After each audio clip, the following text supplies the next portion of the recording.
우리는 살다 보면 감동을 받을 때가 있습니다. 며칠 전에도 참 감동스러운 일이 우리 가운데 있었죠. 바로 우리나라 축구팀이 16강에 진출을 한 것입니다.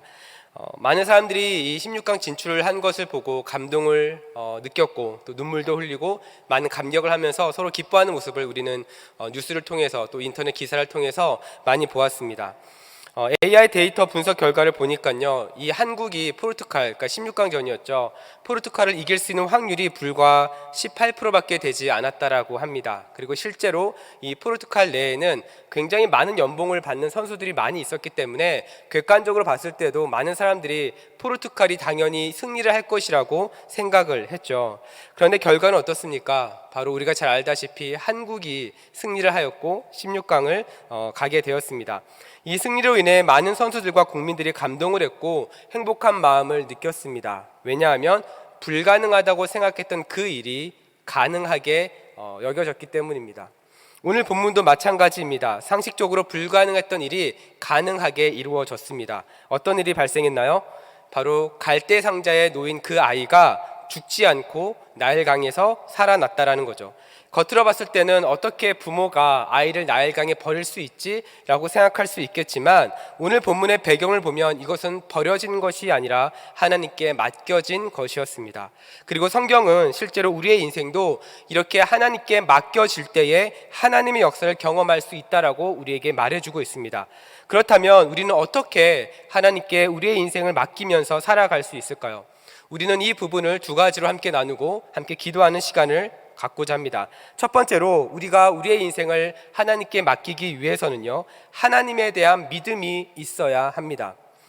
다시 한번 말씀드립니다. 우리가 하나님께 우리의 인생을 맡기기 위해서는요, 하나님에 대한 믿음이 있어야 합니다. 여러분이 은행에 돈을 맡깁니다. 많은 분들이 은행에 가서 돈을 맡기고 돈을 찾죠. 그런데 은행에 어떻게 돈을 맡길 수 있습니까? 여러분이 거래하는 그 은행이 내 돈을 떼어먹지 않을 것이라고 하는 믿음이 있기 때문에 그렇습니다. 또한 여러분의 자녀들을 어린이집에 보내죠. 그 어린이집에 보내는 것도 어떻게 보냅니까? 그 어린이집이 안전한 장소라고 믿고 맡기는 것입니다. 실제 이 믿음이라고 하는 것은 굉장히 추상적인 단어이기는 하지만 실제로 우리 일상에서는 굉장히 많이 쓰이는 단어고 우리의 삶에서 떨어질래야 떨어질 수 없는 단어 중에 하나가 바로 이 믿음이라고 하는 단어입니다. 한 예로 사람들은요, 자신이 계획한 대로 사는 것 같아 보이지만 실제로는 자신이 중요하다고 믿는 그 믿음대로 살아가고 있죠. 건강이 중요하다고 믿는 사람은 자신의 계획표에 건강, 운동을 하는 일정을 넣을 것이고요. 공부가 중요하다고 생각하는 학생들은 자기의 일정에 학교와 과외, 학원 일정들을 가득 넣을 것입니다. 돈이 중요하다고 믿는 사람은 돈을 벌 수 있는 일정을 자신의 시간에 넣겠죠. 이것은 다른 말로 하면 사람들은 중요하다고 믿는 것에 인생을 맡기고 살아가고 있다라는 것입니다. 사랑하는 우리 성도 여러분, 그렇다고 한다면 여러분의 인생에서 하나님은 얼마나 중요한 분이십니까? 만약 우리가 예배도 잘 드리고 헌금도 잘하고 봉사도 열심히 하는데 정작 우리의 인생을 하나님께 맡기지 못하면서 살아가고 있다면 우리는 우리의 믿음을 다시 한번 점검해 보아야 할 것입니다. 왜냐하면 하나님께 맡기지 못한다라고 하는 것은 하나님이 컨트롤하시는 인생이 아니라 내가 컨트롤하고 있는 인생이기 때문에 그렇습니다. 내가 잡고 가는 인생, 내가 주장하는 인생은 하나님의 일하심을 볼 수가 없습니다. 하나님의 일하심을 볼 수 없으면 하나님의 은혜를 경험할 수도 없습니다. 하나님의 은혜를 경험할 수 없기 때문에 믿음이 자라고 성장하지 못하는 것이죠. 이 악순환이 계속해서 반복되는 것입니다. 히브리서 11장 6절은 분명하게 이렇게 이야기합니다. 우리 한 목소리를 읽어보겠습니다. 시작. 믿음이 없이는 하나님을 기쁘시게 하지 못하나니 하나님께 나아가는 자는 반드시 그가 계신 것과 또한 그가 자기를 찾는 자들에게 상 주시는 이심을 믿어야 할지니라. 아멘. 성경은 분명하게 말합니다. 믿음이 없이는 하나님을 기쁘시게 할 수 없다라고 말합니다. 자, 그렇다고 한다면 우리는 이 믿음을 어떻게 세워갈 수 있을까요? 자, 오늘 본문 1절을 보니까 이렇게 시작을 합니다. 레위 가족 중 한 사람이 가서 레위 여자에게 장가들어, 이렇게 이야기를 합니다. 여러분, 왜 오늘 본문은 사람 이름이 아니라 레위라고 하는 단어를 반복해서 사용을 하고 있을까요? 오늘 본문은 우리가 잘 알다시피 모세의 이야기입니다. 그러니까 이 한 사람이 한 여자에게 장가를 들었다라고 하는 이 이야기는 그냥 모세의 부모의 이름이 들어가면은 다 이해할 수 있는 내용입니다. 그런데 오늘 우리가 읽은 본문에는 모세의 부모의 이름이 등장하지 않습니다. 모세가 자신의 부모의 이름이 아닌 레위라고 하는 그 단어를 두 번이나 반복한 이유는 모세는 애굽 출신이 아니라 어디 출신입니까? 레위 사람이라는 거예요. 레위 가문의 사람이었다는 것을 모세는 강조하고 있는 겁니다. 출애굽기 6장 20절을 보면 이 모세의 부모가 아므람과 요게벳이라는 것을 우리는 알 수 있죠. 이 두는 서로 결혼을 해서 믿음의 가정을 이루었습니다. 믿음의 가정을 이루었다라고 하는 것은 하나님을 예배하는 가정, 하나님이 주인이신 가정의 모습을 오늘 본문을 통해서 발견할 수 있다라는 거죠. 그리고 이 말은 믿음을 세워갈 수 있는 가장 좋은 출발점이 바로 가정이라는 것을 우리에게 보여주고 있는 겁니다. 이러한 가정에서 하나님께서는 귀한 아들을 허락하셨습니다. 모세를 허락하셨습니다. 그리고 오늘 본문 2절을 보니까 이 모세라고 하는 아이는 잘생겼다라고 성경은 기록을 합니다. 역사가 요세푸스는 실제 사람들이 이 모세의 얼굴을 보면 그냥 지나치지 못할 정도로 잘생긴 외모였다고 합니다. 여러분들 길거리를 가다가 혹은 잘생긴 사람 혹은 아름다운 그 여인을 보면 어떻습니까? 한 번 더 눈이 가지 않습니까? 네, 저만 그런 건가요? 네. 아마 그런 경험들이 길거리를 가다 보면 한 번쯤은 다 있을 겁니다. 바로 모세가 바로 그러한 외모를 가진 사람이었다라는 거죠. 그런데 여기서 이 잘생긴이라고 하는 단어는 단순히 그냥 얼굴만 잘생긴 사람을 의미하는 것이 아닙니다. 성경 원어를 보니까 토부라고 하는 단어를 썼습니다. 이것은 하나님께서 천지를 만드신 다음에 보시기에 좋았더라 할 때 이 토부라고 하는 단어를 썼습니다. 사도행전 7장 20절은 이 부분을 이렇게 이야기합니다. 우리 한 목소리 읽어볼까요? 시작. 그때에 모세가 낳았는데 하나님 보시기에 아름다운지라 그의 아버지의 집에서 석 달 동안 길리더니.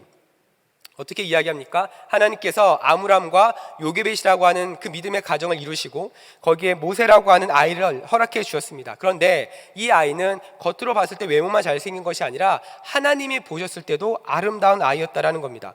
그러니까 이 부모들은 어떻게 이 아이를 바라봤을까요? 하나님의 관점으로도 보았던 것입니다. 하나님께서 이 가정을 이 아이를 우리 가정 가운데 허락해 주셨다라고 하는 그런 믿음의 태도가 있었다라는 겁니다. 사랑하는 여러분, 이것이 바로 믿음의 가정을 세울 때 우리에게 필요한 영적인 태도입니다. 우리가 믿음이 중요하다고 이야기합니다. 믿음을 잘 세워야 된다고 이야기합니다. 그런데 그 믿음을 교회에서 세우는 것도 중요하겠지만 가정에서부터 시작하는 것이 중요하다는 겁니다. 그래서 이것을 이루기 위해서 우리에게 필요한 것이 무엇이냐면 하나님의 관점으로 우리 자녀를 바라보아야 하는 것입니다. 여러분은 여러분의 자녀를 어떻게 바라보고 있습니까? 여러분은 과거에 한번 생각해 보셨을 때 여러분의 자녀를 어떠한 관점으로 어떠한 마음으로 키우셨습니까? 하나님 보시기에 좋은 아이로 키우셨나요? 아니면 여러분이 보시기에 좋은 아이로 키우셨나요? 아이는 분명 공부보다는 다른 쪽에 관심이 더 있는데 때로는 부모의 욕심 때문에 부모가 자녀를 의대에 보내고 싶은 마음에 자녀를 밤늦게까지 공부를 시키는 경우도 있습니다. 아이는 분명 공부를 열심히 하고 있는데 자녀의 성적이 부모의 마음에 들지 않으면 어떻게 됩니까? 화를 내는 경우도 있습니다. 학원을 더 열심히 다녀야 된다라고 이야기도 합니다. 그런데 제가 다음 세대 사역을 하다 보면 이렇게 열심히 학원도 다니고 공부도 하고 그리고 열심히 나름대로 열심히 하는데 꼭 수련회나 교회에서 부서에서 하는 행사를 물어보면 아이의 선택을 존중해 준다라고 이야기합니다. 학원이나 그 다음에 과외나 이런 거는 아이의 성적에 따라서 부모가 결정하지만 수련회나 다른 행사는 아이의 의견을 존중한다라고 이야기를 하는 것이죠. 사랑하는 여러분, 하나님께서 여러분 가정 가운데 허락하신 자녀들, 여러분 가정 가운데 허락하신 손자 혹은 손녀들 바로 하나님의 자녀입니다. 내 아들, 내 딸이 아닌 하나님의 자녀라고 하는 이 관점이 굉장히 중요하다는 거죠. 만약 가정에서부터 이 부분이 되지 않으면 우리 아이들을 믿음으로 키우는 것이 아니라 부모의 욕심대로 키우게 됩니다. 그래서 우리 자녀를 하나님께 맡기지 못하고 부모들이 원하는 방향으로 끌고 가려고 하죠. 이 과정에서 우리 아이들은 굉장히 혼란스러워 하는 것입니다. 저는 여러분의 모든 가정이 정말 하나님의 자녀로 하나님 기뻐하시는 가정으로 세워지기를 주님의 이름으로 축복합니다. 가정에서부터 믿음이 세워져야 아이들이 커서도 하나님께 자신의 인생을 맡길 수 있는 그런 삶이 될 수 있습니다. 그래서 하나님의 자녀라고 하는 정체성은 교회 안에서만 세워지는 것이 아니라 가정에서 부모를 통해 심겨지는 것이 가장 중요하다는 거죠. 그리고 우리 아이들은 그렇게 말해주는 부모를 보면서 자라고 성장하는 것입니다. 자, 그런데 오늘 본문을 보니까 하나님 보시기에 귀한 아들을 자랑하는 것이 아니라 잘 양육하는 것이 아니라 오히려 3달 동안 숨겼다라고 이야기합니다. 여러분, 왜 아이를 숨겨야 했을까요? 아이를 숨길 수밖에 없었던 이유는 히브리 사람들 중에 남자아이가 태어나면 모두 다 죽이라고 하는 그 애굽의 왕의 명령이 있었기 때문에 그렇습니다. 여러분, 그렇다고 한다면 이 애굽의 왕은 왜 이런 명령을 내렸을까요? 하나님께서 히브리 사람들에게 은혜와 복을 주셔서 애굽에서 사는 히브리 사람들의 숫자가 폭발적으로 늘어나게 해주셨기 때문에 그렇습니다. 인구가 급성장했던 겁니다. 자, 우리가 이 부분을 조금 더 이해하기 위해서 출애굽기 1장 8절을 보니까 이렇게 이야기합니다. 요셉을 알지 못하는 새 왕이 일어나 애굽을 다스리더니, 이렇게 이야기합니다. 그러니까 요셉을 알지 못하는 왕이 일어났다라고 하는 것은 이집트 안에 새로운 왕이 등장했다라는 겁니다. 요셉과는 전혀 상관없는 왕이 등장했다라는 거죠. 우리가 잘 알다시피 요셉은 애굽의 총리였습니다. 애굽의 총리로 잘 있다가 요셉을 알지 못하는 왕이 드러났기 때문에 어떻습니까? 새로운 정치가 이제 시작이 되는 거죠. 이때 왕이 아모스의 1세라고 하는 왕이었고요. 그 다음에 요셉을 잘 알고 있었던 왕이 힉소스 왕이었다라고 이야기합니다. 본래 이 힉소스 왕이 애굽을 다스릴 때는 요셉이 애굽의 총리였기 때문에 야곱과 그 자손들과 굉장히 사이좋게 잘 지냈습니다. 하나님께서는 이 야곱의 자손들이 고센 땅에서 살 수 있도록 해줬는데 그 가족들에게 은혜를 베푸셔서 그들이 번성하게 해주셨죠. 그래서 출애굽기 1장 7절을 보니까 이렇게 이야기합니다. 우리 한 목소리를 읽어볼까요? 시작. 이스라엘 자손은 생육하고 불어나 번성하고 매우 강하여 온 땅에 가득하게 되었더라. 아멘. 하나님께서 이 야곱의 자손들, 이스라엘 자손들에게 은혜를 주셔서 이렇게 잘 살게 된 것입니다. 그래서 이스라엘 자손들은 요셉으로 인해서 이 힉소스 왕과도 사이가 굉장히 좋고 평안하게 잘 살고 있었던 거예요. 자, 그런데 이 아모스 1세가 이 힉소스 왕을 몰아냅니다. 그러니까 왕권이 다툼이 일어나면서 이제는 아모스의 1세가 이제 애굽을 다스리기 시작했던 거죠. 자, 그러면서 판이 완전히 변하게 됩니다. 요셉을 몰랐던 이 아모스의 왕 1세는 이 급성장하는 이 히브리 사람들을 보고 마음이 두렵기 시작했어요. 왜냐하면 히브리 사람들이 이 첫 번째 자기가 물리친 힉소스 왕과 힘을 합쳐서 다시 자신을 공격할 수 있다라고 하는 두려움이 그 가운데 있었기 때문입니다. 그래서 출애굽기 1장 10절을 보니까 이렇게 이야기합니다. 우리 한 목소리를 읽겠습니다. 시작. 자, 우리가 그들에 대하여 지혜롭게 하자. 두렵건대 그들이 더 많게 되면 전쟁이 일어날 때에 우리 대적과 합하여 우리와 싸우고 이 땅에서 나갈까 하노라 하고. 아모스의 왕이 두려웠던 거예요. 힉소스 왕이 다시 이 사람들과 힘을 결탁해서 자신을 몰아낼까 두려웠던 겁니다.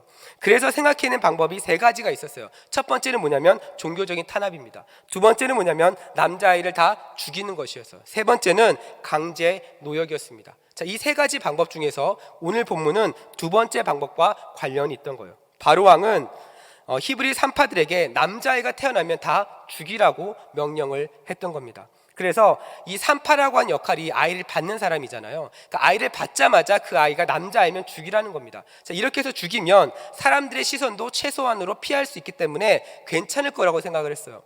그런데 이 계획이 실패로 돌아갑니다. 왜냐하면 히브리 산파 사람들이 하나님을 신실하게 믿었기 때문에 그렇습니다.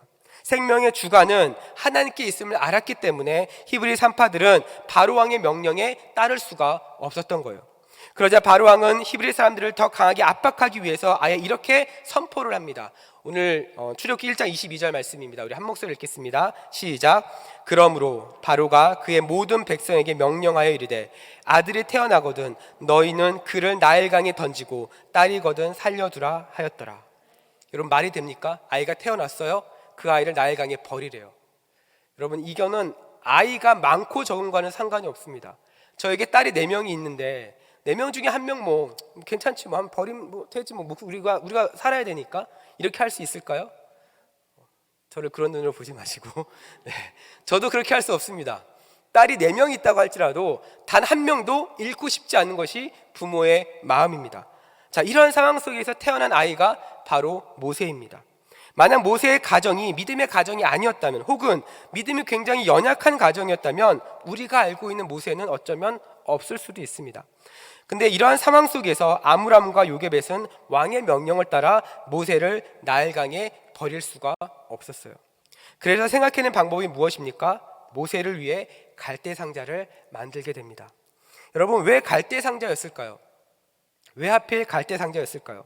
차마 부모의 손으로 죽일 수 없으니 이거라도 만들어서 아이를 조금이라도 더 오랫동안 살아보게 하기 위함이었을까요? 그렇지 않아요. 여러분, 여기서 말하고 있는 이 상자라고 하는 단어는요, 성경 원문에 보니까 테바라고 합니다. 이 테바라고 하는 단어는 성경 다른 곳에 한 군데 더 쓰인 곳이 있는데 바로 창세기 6장입니다. 창세기 6장에는 우리가 너무나도 잘 아는 이야기가 등장을 합니다. 바로 노아의 방주입니다. 이 방주를 지칭하는 단어가 바로 이 테바라고 하는 단어입니다.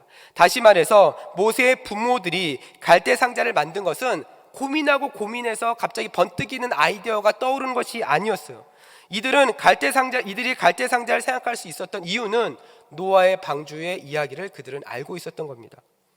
그리고 이 노아의 방주를 통해서 하나님께서 어떻게 역사하셨는지를 그들은 알고 있었던 겁니다. 그래서 방주에 역청을 발렸던 것처럼 갈대 상자에도 역청과 나무진을 이렇게 칠했던 겁니다.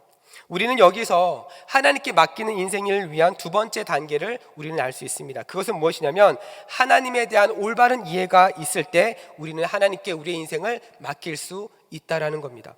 하나님이 누구신지 모르면, 하나님이 어떤 분이신지에 대한 확신이 없고, 하나님이 누구신지 모르면 우리의 인생을 하나님께 맡길 수 없다라는 겁니다. 그래서 하나님이 어떤 분인지 알면 알수록 우리의 믿음도 더 깊어질 수 있는 거예요. 에베소서 4장 13절을 보면 온전한 사람이 되는 기준을 어떻게 이야기합니까? 믿는 것과 아는 것이 하나가 되는 것을 이야기하죠. 믿는 것과 아는 것이 하나가 되어서 어떻게 하라고 이야기합니까? 그리스도의 장성한 분량에까지 이르라라고 이야기를 합니다. 호세아서 6장 3절에서 호세아 선지자는 여호와를 알자, 여호와를 힘써 알자라고 계속해서 강조해서 여호와를, 하나님을 아는 것에 대해서 이야기를 하죠. 여러분, 그렇다고 한다면 하나님을 아는 것이 왜 중요합니까? 여러분, 하나님을 우리가 왜 알아야 할까요? 우리가 하나님을 알아야 되는 이유는 그것은 바로 영생과 연결되어 있기 때문에 그렇습니다. 요한복음 17장 3절입니다. 우리 한 목소리를 읽겠습니다. 시작. 영생은 곧 유일하신 참 하나님과 그가 보내신 자 예수 그리스도를 아는 것이니이다. 아멘. 여러분, 영생을 알고 있다라고 하는 것, 이것은 무슨 의미입니까? 우리 인생의 끝이 어디를 향하고 있는지 우리가 알 수 있다라는 겁니다. 어떤 사람은 인생은 죽으면 그냥 다 끝난다라고 이야기합니다. 어차피 죽으면 끝날 거, 한 번뿐인 인생, 하루라도 한번 행복하게 살아보자, 한번 멋있게 살아보자 라고 사람들이 이야기를 합니다. 이렇게 해서 생겨난 단어가 바로 욜로라고 하는 단어입니다. 여러분, 과거에 한번 들어보셨을 겁니다. 또 불교에서는 어떻게 이야기합니까? 불교에서는 죽으면 자신이 어떠한 인생을 살았는지에 따라서 다양한 모습으로 다시 태어난다라고 이야기를 합니다. 제가 이것을 좀 보다가 미국의 미래학자인 레이 커즈와일이라고 하는 사람을 제가 발견했는데요. 이 사람은 영생에 집착하는 것으로 굉장히 유명하다고 합니다. 미래학자인데 영생에 집착을 하고 있대요. 그래서 이 사람이 이야기하는 것은 무엇이냐면 2045년 정도가 되면 우리 인간의 몸에 AI와 기계를 결합해서 우리가 영원히 살 수 있는 존재라고 이 사람이 예측을 했습니다. 그래서 이 사람은 지금도 살아있는데요. 이 사람은 2045년도까지 살기 위해서 하루에 영양제를 100알이나 먹는데요. 그리고 몸에 좋다라고 하는 모든 식재료와 주사와 다양한 처방을 계속해서 받는다라고 합니다. 여러분, 하루에 100알입니다. 그것만 먹어도 배 엄청 부르겠죠. 이것만 먹어도 엄청 오래 살 수 있을 것 같지만 우리의 인생은 그렇게 살 수가 없습니다. 잘못된 접근인 것이죠. 사람들이 착각하는 것 중에 하나는 무엇입니까? 영생을 이 땅에서 안 죽고 영원히 사는 것이 영생이라고 생각합니다. 그런데 여러분, 이 땅에서 죽지 않고 살려면 이 땅에 있는 모든 만물도 영원히 존재해야 됩니다. 그렇지 않습니까? 그런데 이 땅에 있는 모든 만물은 어떻습니까? 모두 무한하지 않습니다. 유한합니다. 또한 이 땅에 있는 모든 만물은 이미 죄로 인해서 다 타락한 존재들인 것이죠. 그래서 우리는 이 땅에서 사는 동안 우리는 영생을 누릴 수가 없습니다. 인간적인 방법으로도 영생을 가질 수가 없습니다. 이러한 맥락에서 성경은 영생은 이 땅에서 오랫동안 사는 것이 아니라 하나님과 예수 그리스도를 아는 것이라고 우리에게 이야기하는 거죠. 이것은 다른 말로 하면 영생은 하나님과 친밀한 관계를 통해서 우리는 누릴 수 있다는 겁니다. 그리고 이 영생을 어디서 누릴 수 있는가? 바로 하나님의 나라에서 영원히 누릴 수 있다라고 성경은 이야기를 하죠. 그래서 하나님과 예수 그리스도를 알면 영생을 얻게 된다라고 이야기를 하는 것입니다. 그리고 이 영생을 깨닫는 사람은 이 땅에서의 삶이 영원하지 않다는 것을 알기 때문에 이 땅에서의 삶에 집착하지 않습니다. 그래서 하나님께 자신의 삶을 맡길 수 있는 겁니다. 자, 오늘 본문의 아므람과 요게벳도 마찬가지입니다. 이들은 인간적인 마음으로 모세를 자신의 품에 계속해서 데리고 있는 것이 답이 아니라고 생각을 했어요. 그래서 노아의 방주를 기억하고 하나님의 손에 맡겼던 겁니다. 하나님께 맡겼던 거예요. 이 땅에선 소망이 없다. 이것을 알고 있었던 겁니다. 이러한 맥락에서 갈대상자는 작은 모세의 방주라고 우리는 이야기할 수 있어요. 여러분, 방주의 특징이 무엇입니까? 방주에는요, 방향키가 없습니다. 방주는요, 조절할 수가 없습니다. 그래서 전적으로 하나님의 손에 맡길 수밖에 없는 것이죠. 오늘 본문을 보면 하나님의 역사는 이렇게 하나님의 손에 맡길 때에 일어나는 것을 다시 한번 보게 됩니다. 이렇게 믿음으로 떠나보낸 갈대상자가 어디를 향해 가고 있습니까? 바로의 딸이 있는 곳으로 흘러가게 됩니다. 여러분, 인간적인 생각으로 생각해 보면 바로의 딸에게 이 갈대상자가 간 것이 좋은 건가요? 좋지 않습니다. 왜냐하면 바로의 딸도 분명 자신의 아버지가 내린 명령을 알고 있었기 때문에 그래요. 그 명령대로라면 나일강에 발견된 모세는 어떻게 됩니까? 그냥 무시해도 상관없어요. 그냥 죽게 내버려둬도 전혀 문제가 되지 않습니다. 하지만 하나님께서는 이때 또 일을 하십니다. 어떻게 일하시나요? 바로의 그 딸의 마음을 움직이기 시작하시죠. 그래서 바로의 딸 마음 가운데 그 아이를, 모세를 불쌍히 여기는 마음을 주시고 히브리 남자 아이임에도 불구하고 그를 데려오라고 이야기합니다. 사랑하는 여러분, 상식적으로 생각해 봐도 한 아이를 강가에 띄어서 생명을 건질 확률, 그리고 그 아이가 바로의 딸에 의해서 발견될 확률이 얼마나 되겠습니까? 이것은요, 로또에 당첨될 확률보다 적습니다. 훨씬 더 낮을 겁니다. 그러나 여러분, 이렇게 불가능해 보이는 그 일을 가능하게 하시는 분이 누구이십니까?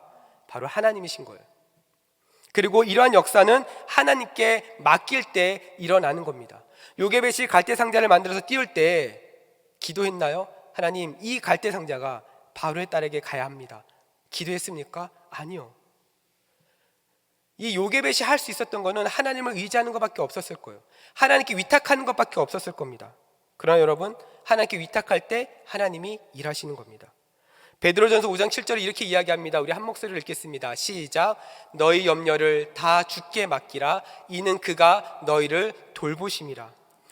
사랑하는 여러분, 저는 이 말씀처럼 여러분의 인생도 아므람과 요게벳이 모세를 하나님께 맡긴 것처럼 여러분 또한 하나님께 여러분의 인생을 맡길 수 있기를 축복합니다. 하나님께 맡길 때 여러분의 생각을 뛰어넘으시는 하나님의 역사도 경험하게 될 줄로 믿습니다. 자, 그렇다면 우리는 어떻게 하나님께 맡길 수 있을까요? 어떻게 맡길 수 있을까요? 그냥 믿습니다, 맡깁니다라고 하면 맡길 수 있습니까? 오늘 본문을 통해서 말씀드렸습니다. 첫 번째 뭐였나요? 하나님에 대한 신실한 믿음이 있어야 돼요. 두 번째는 뭡니까? 두 번째 뭐였나요? 하나님에 대해서 올바른 이해를 가지고 있어야 합니다. 이 두 가지를 바탕으로 무엇을 해야 되냐면 세 번째는 영적인 갈대상자를 만드는 거예요. 여러분의 갈대상자를 만드는 겁니다. 요게벳이 노아의 방주를 생각하며 갈대와 역청과 나무진을 칠하면서 갈대상자를 만들었다고 한다면 이제는 여러분도 하나님께 드리는 예배, 교회에서 진행하는 여러 양육훈련, 기도와 묵상, 이런 하나님의 친밀함을 통해서 여러분만의 영적인 갈대상자를 만드셔야 합니다. 그리고 그 갈대상자 안에 여러분이 생각하는 것, 고민하는 것, 염려하는 것, 그 모든 것을 다 집어넣으십시오. 왜냐하면 이 영적인 갈대상자들이 여러분의 영혼을 보호하고 하나님을 더 깊이 있게 경험할 수 있도록 하기 때문에 그렇습니다.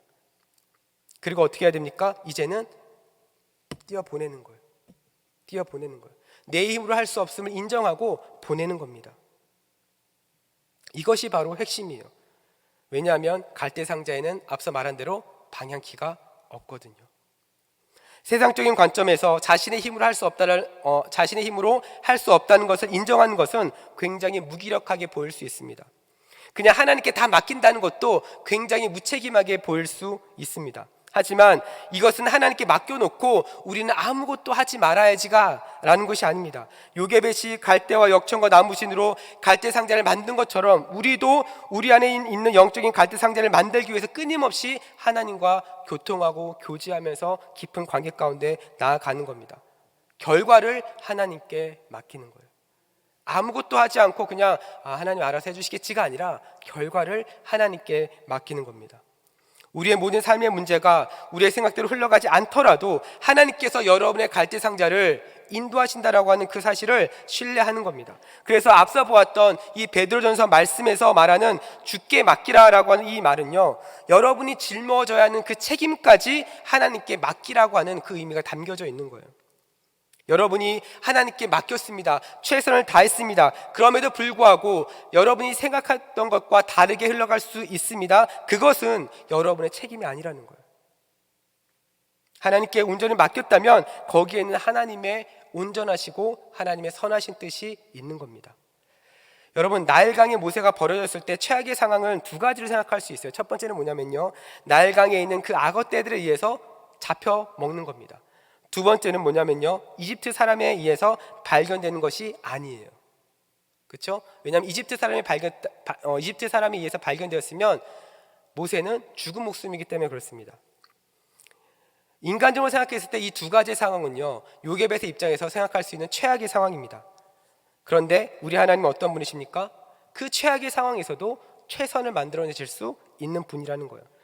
바로의 딸이 이 모세를 발견한 상황이 최악인 줄 알았는데 바로의 딸이었기 때문에 모세는 그 당시 최고의 교육을 다 받을 수 있었고 최고의 환경에서 그는 자라고 성장할 수 있었습니다. 또한 바로의 딸이 발견했기 때문에 오히려 그 엄마 요게벳은 돈을 받고 유모로서 그 모세를 키울 수가 있었습니다. 사랑하는 여러분, 우리가 생각했을 때 우리의 계획대로 우리의 생각대로 흘러가지 않더라도 우리 하나님께서는 우리의 생각을 뛰어넘으시는 분이에요. 여러분의 생각을 뛰어넘으시는 분이십니다. 당장 여러분 앞에 최악의 상황이 놓여 있다 할지라도 우리 하나님은 그것을 최선으로 바꿀 수 있는 분이에요. 그 최선이 우리의 생각과는 다를 수 있습니다. 그럴 때는 하나님의 또 다른 뜻이 있는 겁니다. 사랑하는 우리 성도 여러분, 다시 한번 권면드립니다. 여러분의 삶을 하나님께 온전히 맡길 수 있기를 축복합니다. 하나님께 온전히 맡기며 여러분은 여러분이 할 수 있는 최선을 다하시면 되는 거예요. 결과는 하나님께서 만들어 가시는 것입니다. 만약 그 결과가 여러분의 생각과 다르다면 그것 또한 하나님의 또 다른 계획이 있으신 겁니다. 말씀을 정리합니다. 사랑하는 우리 성도 여러분, 우리는 살다 보면 다양한 일을 겪어요. 그리고 다양한 일을 겪으면서 때로는 마음에 힘듦들이 많이 찾아옵니다. 그런데 여러분, 우리의 인생을 곰곰이 생각해 보면요, 우리가 겪는 이 다양한 일이 우리가 원하는 방향보다 원치 않는 방향으로 흘러갈 때가 사실은 더 많습니다. 여러분의 삶을 한번 생각해 보십시오. 여러분이 지금 여러분이 살고 있는 모습이 여러분이 원하고 여러분이 기대하고 있었던 삶이었나요? 아마도 지금 여러분의 모습은 여러분이 과거에, 여러분이 청년 때, 여러분이 어렸을 때 생각했던 삶의 모습과 지금 여러분의 현재의 삶의 모습은 굉장히 다를 겁니다. 왜냐하면 우리의 인생은 우리의 계획대로 흘러가지 않기 때문에 그렇습니다. 이 사실을 모르는 사람은요, 자신의 힘으로 버티다가 안 되면 세상 탓, 사람 탓, 환경 탓을 합니다. 하지만 무엇인가를 탓한다고 해서 방법이 나오는 것도 아니죠. 하지만 우리 인생이 계획대로 안 된다는 사실을 인정하고 우리가 하나님을 믿을 때에 우리는 하나님의 놀라운 역사를 경험할 수 있게 됩니다. 눈에 보이는 상황은 어려워도 그 안에 최선을 만들어내시는 하나님을 우리는 발견하게 되는 것이죠. 불가능하다고 생각했던 일이 가능하게 되는 것을 우리는 경험하게 되는 것입니다. 언제 우리가 이것을 경험합니까? 오늘 본문의 요게벳이 갈대 상자를 만들어 믿음으로 나일강에 띄었던 것처럼 여러분의 인생을 하나님 앞에 맡길 때 우리도 이것을 경험할 수 있는 겁니다. 저는 우리 모든 대전 중앙의 모든 성도님들이 하나님께 온전히 맡겨진 인생이 되기를 축복합니다. 그래서 여러분의 삶을 인도하시고 여러분보다 친히 앞서 행하시는 그 하나님의 은혜로 날마다 승리하는 여러분의 삶이 되시기를 주님의 이름으로 축복합니다. 우리 이 시간 함께 기도하며 나아가도록 하겠습니다.